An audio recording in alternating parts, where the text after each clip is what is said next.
இப்போ கணவன் மனைவி சண்டையா, உறவினருக்குள்ள பிரச்சனையா, அண்ணன் தம்பி ஒன்று சேரணுமா, இல்லை யாரையாவது பிரித்து தான் வைக்கணுமா, 4 பேர் 5 பேர் ஒன்றா போகிற இடத்துல பிரித்து வைக்கணுமா? ஒன்றும் கோயில் குளம் அங்கே நீங்கள் அலையணும்னு அவசியம் இல்லை. நம்மக்கிட்ட ஒரு ஆள் இருக்கான், அவனை உங்களுக்கு இன்ட்ரடியூஸ் பண்ணி வைக்கிறேன். இருட்டில் அதில் அவுத்து விட்டால் போதும். 10 பேர் ஒன்றா போகிற 2 பேரும் 2 வண்டியில் வந்தாலும் மாப்பிள்ளை ஒன்றா சேர்த்து வச்சுருவாங்க. பார்த்தீங்களா, பச்சை பிள்ளை மாதிரி. நன்றி உள்ள ஜீவனும்மா. இது எதுக்காக நன்றி உள்ள ஜீவன்னு கேளுங்க. வண்டி போனால் வண்டி பின்னாடி 2 போகிறது, எவன் வளர்த்த நாயிடா மானங்கிட்ட போய் செத்தா 4 கேள்வி கேட்கணும்.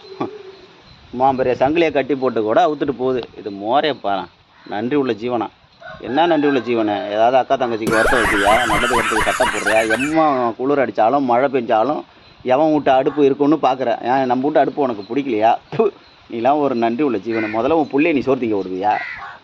பாருங்கள், யாராவது ரமேஷ் சுரேஷ் எவனாவது சேர்த்து வைக்கணுமா? நம்ம ஆளை சொல்லுங்கள். வண்டியில் வரும்போது மட்டும் சொல்லுங்கள், கம்முன்னு அவுத்து விட்டுறான். 2 பேரும் ஒன்றா மல்லாந்துட்டு கிடப்பான வாழ்ன்ட்டு இவர் பூந்து ஓடுவார். இவர் ஒன்றும் இது சேர்த்து தொலைய மாட்டேங்குது.